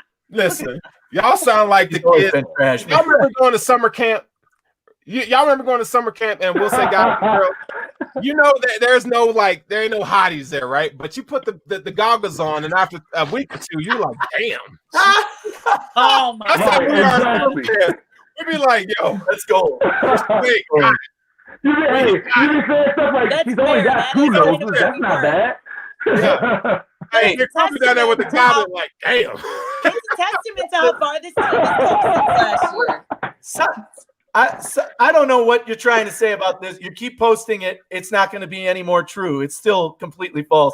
Even if the Bills lose this game to your Chiefs, that's fine. We're still a damn good team, but we're going to beat you. So come talk to us after Sunday, all right? See you Sunday night after the game. Get all that smoke. Until then, you better be careful. All right, so as we're in the last phase of the show, thoughts on the Chiefs? Like, what are you guys' initial thoughts on the Chiefs? And realistically, what do you think the Bills need to do to win this game? So we'll start with you, Champagne Poppy.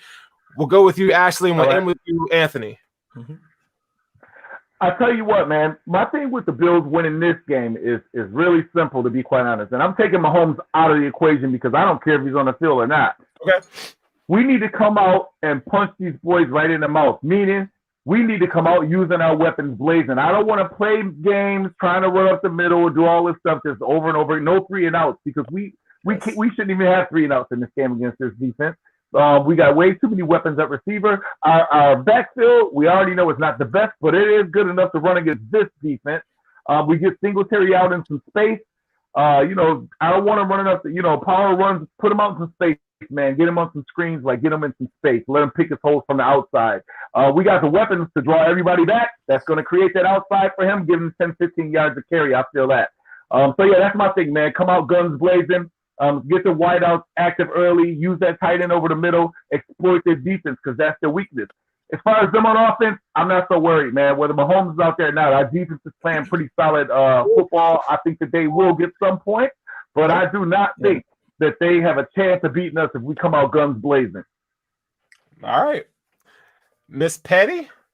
All right. Well, I do agree with Will. I definitely want to see them put pedal to the metal right out of the gate. They didn't look super impressive against the Browns, and I think that's a testament to where Patrick Mahomes is with his injuries. Once your toe is messed up, that messes up all the rest of your mechanics. So you're completely off. That alters the way you stand, the way you throw the ball, and where that ball goes. So I don't completely trust that Patrick Mahomes is going to look like the quarterback that he typically is, especially with that extra injury he got later on where he looked dazed and confused, and he's getting up. He has no balance. But like I said, I wasn't impressed with them against the Browns. Last time the Bills played Patrick Mahomes, they held him to 25 yards passing, which wasn't necessarily the best because it was raining and they ran all over us.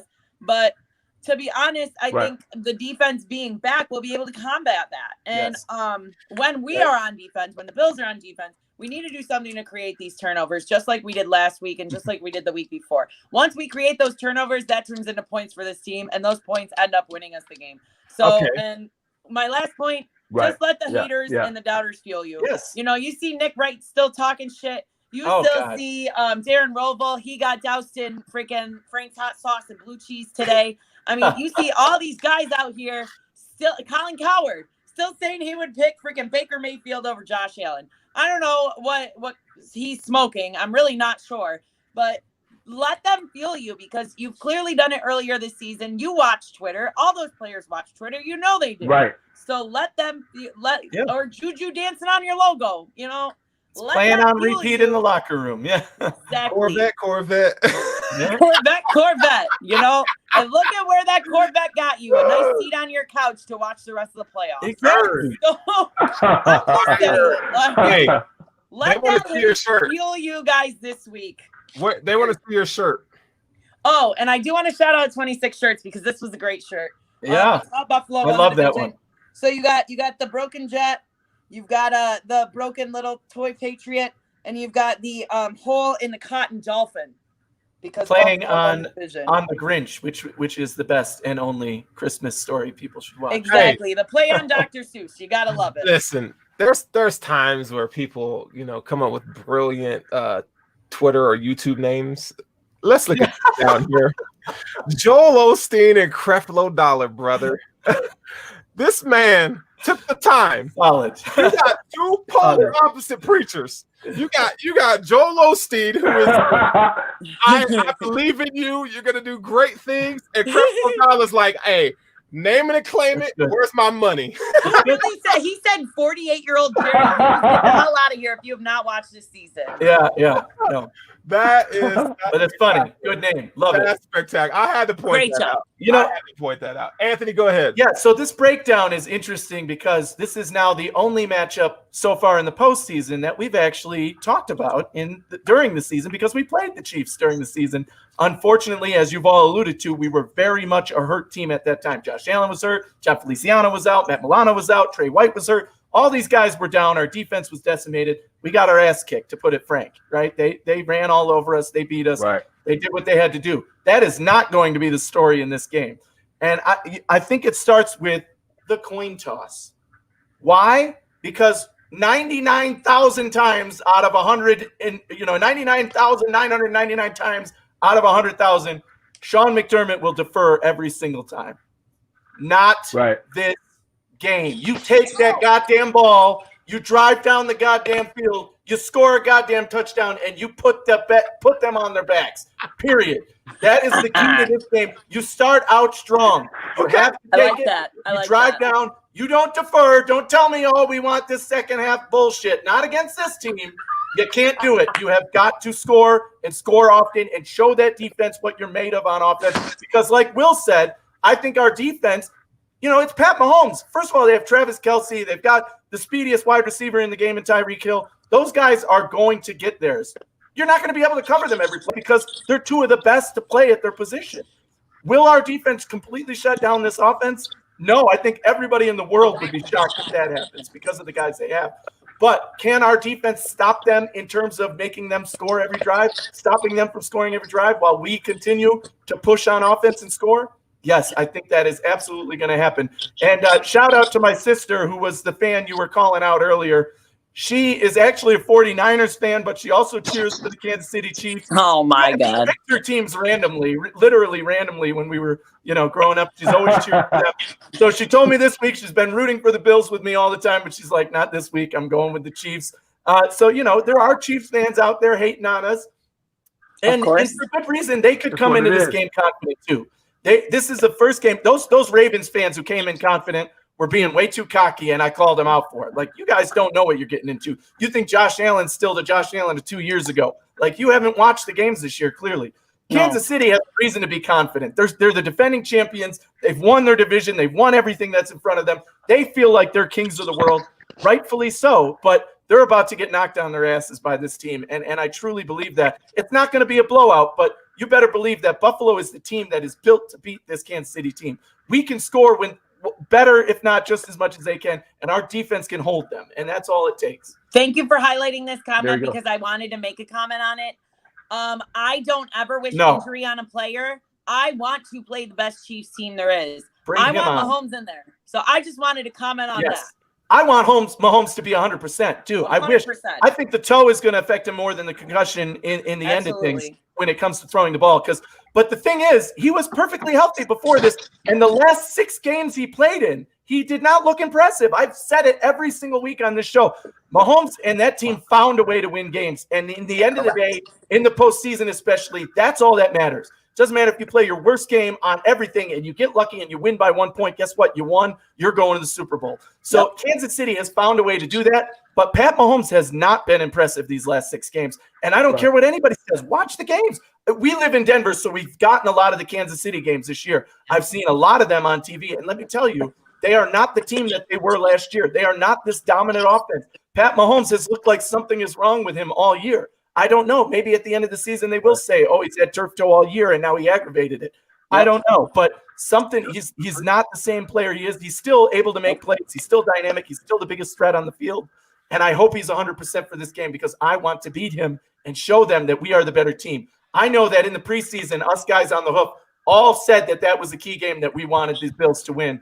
But then when it came to that game, we were all so disappointed that it wasn't going to be 100% them versus 100% us. We want that now. To be the man, you've got to beat the man. And right now, the Kansas City Chiefs are the man. But you better watch out, brother, because Josh Allen and the Buffalo Bills are coming to town. Damn. Yeah. Hey, calm down, man. You all right? To be the man, you've got to beat the man. I felt like I was ready to run up the steps and like flex my muscles and stuff. Let's go, baby. Exactly. And what this team is playing, the Bills are playing from the position they want to be in. Underdog, underrated, nobody giving them a chance. Everybody's saying the Chiefs are the best team and the Chiefs are always going to beat them. From week 1, they've been saying that. Oh, the Bills might make the playoffs, but they can't compete with the Chiefs. Guess what? Now it's time to show you we can compete with this team. No, and you got all 3 of you guys make great points. I don't know what it's going to look like. I am very intrigued to see what game plan, what approach the Bills, what they come out in. I think they're going to be aggressive whether they get the ball first or not. I'm telling you, I will say this. Josh Allen always rises to the occasion. Yes. Listen about it.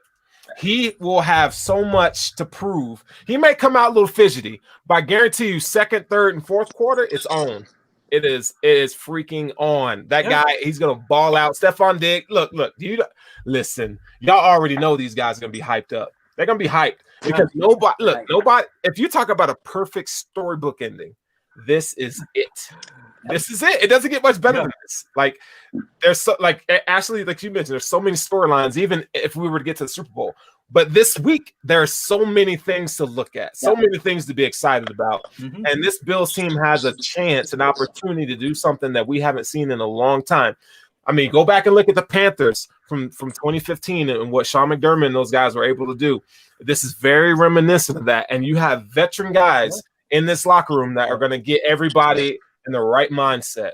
They got something to prove. Sean McDermott has been planning for this from the preseason, saying, look, this is the Chiefs. This is the team you got to beat. This is the team you got to try and get better than, because they won it all. They were able to do it. Now let's show them we can do it too. And even if we didn't win, I would not be mad. I would not be mad at all. I would be so proud to be a Bills fan because I'm excited about our future. That's important to say. What we're going to do. So, like, listen, if the Bills were to lose, which I hope not, and I don't think they're going to lose, but if they were to lose, man, hold your freaking head up because it's a longevity game. Josh Allen will win a Super Bowl. I'm telling you that right now.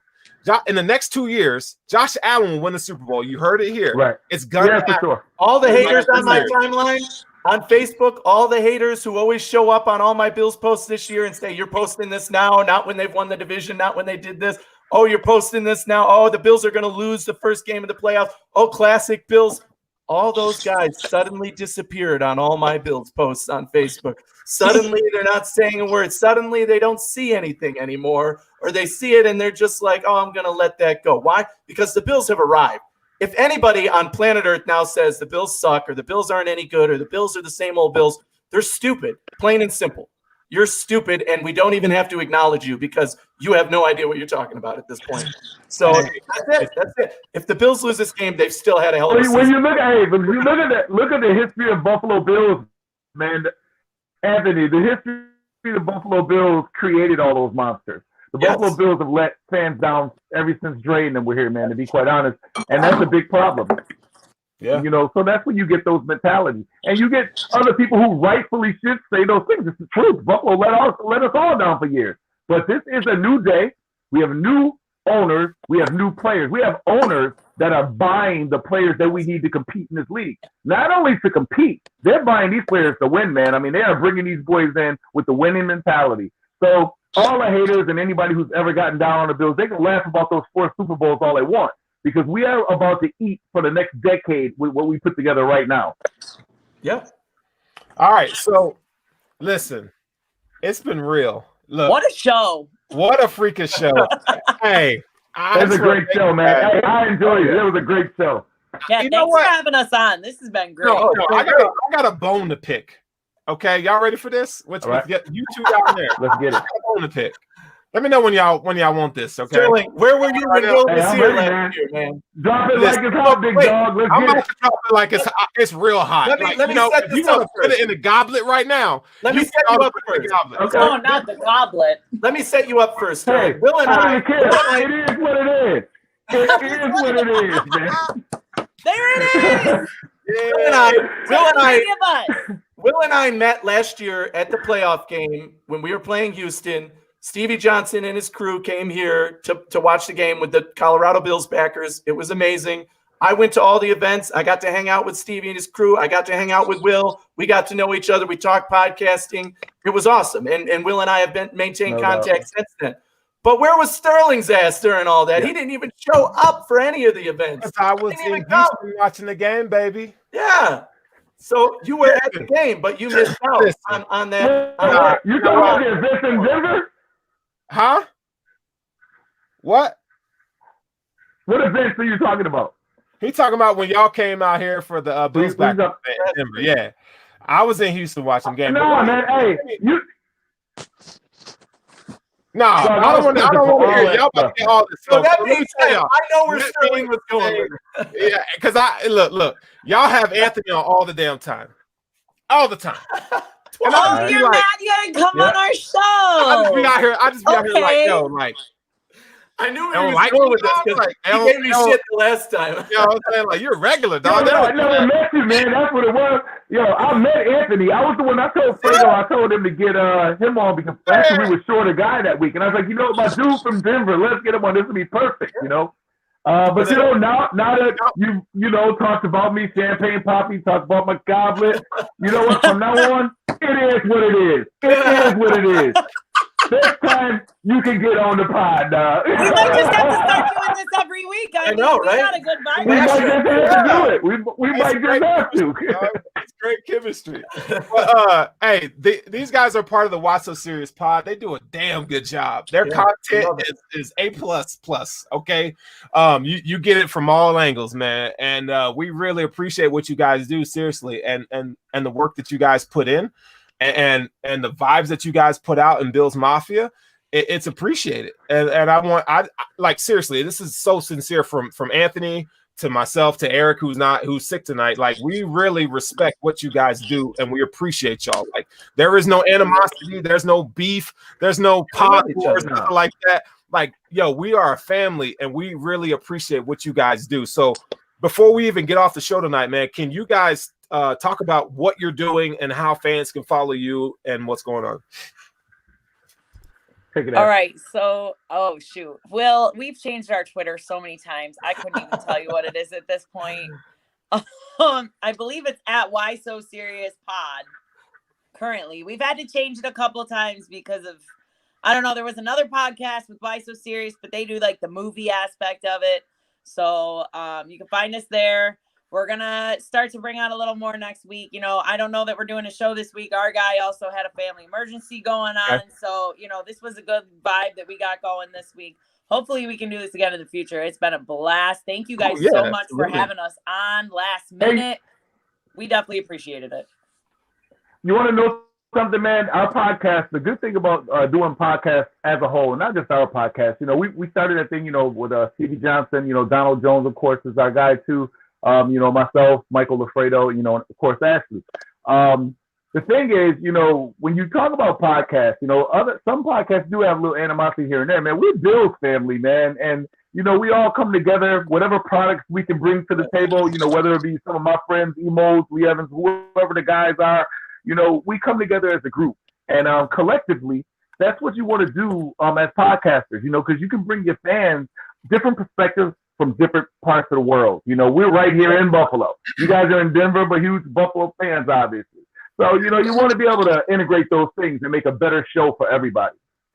Absolutely, man. And you're right. You know, some places is not this cool. Like this is not just a show, guys. This is really good chemistry. And we definitely want to have you guys on. And look, if y'all don't have me on your podcast, bro. Hey. We got you, man. Hey, look, man, you already on there, man. Hey, Biggie Scooby coming in with the late super chat here. It doesn't show up. I don't know if you had a comment, Biggie Scooby, but if you want to say something, we'll put it up before we kick off here. But thank you so much for the super chat. We appreciate it. Show the love, man. We love it, man. We appreciate that. We appreciate that for sure, man. Yo, Biggie said he wants to watch this show year round. Yeah, Here we go. There he is. He's kick ass. Yeah, we're trying to Biggie Scooby. We do it. And our premise behind this show is we kind of want to give something different, more of an entertainment factor. Just kind of, the world is so serious, right? Yeah. It's so serious, especially lately. Right. Our goal is to like bring laughter and comedy, but also give you guys like in-depth personalities and analysis as well. So we try to kind of blend it all together, kind of be very balanced. So the funniest thing for me is anybody who's met me in real life knows that what you see on the show is exactly who I am in real life. This is not like Anthony on the podcast. This is Anthony. Like if you meet me at the grocery store, Buffalo Bills suit, hey man, you gotta love that guy. We had plans to go out there this year. Like I was really awesome. Looking forward to that trip. Oh man! So next year, we had a concert and everything planned for that out there. We got you covered. Seriously, we're gonna have we are gonna have so much fun. Y'all don't even know. Like I can't wait. It's gonna be killer. It's gonna be killer. Let's do it. But anyway, man, we're gonna sign off here. I know some of you guys are gonna want to get up and watch Inauguration Day. Okay, whatever side of the spectrum you're on, it's still America's Day. You know, by all means, do so. Educate yourselves. But you know. We just want to say, man, that it's all good here, and we are excited about what the Bills are doing and where they're going, not just this week or the next 2 weeks, but the future of the Bills. And everybody, you should be excited. I know this season has been so special for us amidst everything that's been going on in our world. We've kind of been able to like hone in on the Bills and really like ride the wave, right? So it's been amazing. And you know what? One of the cool things about all this is sharing this stuff with you guys, and we appreciate what you guys do. So we're gonna sign off here. We're gonna say go Bills, and we out of here. Go Bills, baby. Go Bills. There it is. Let's go.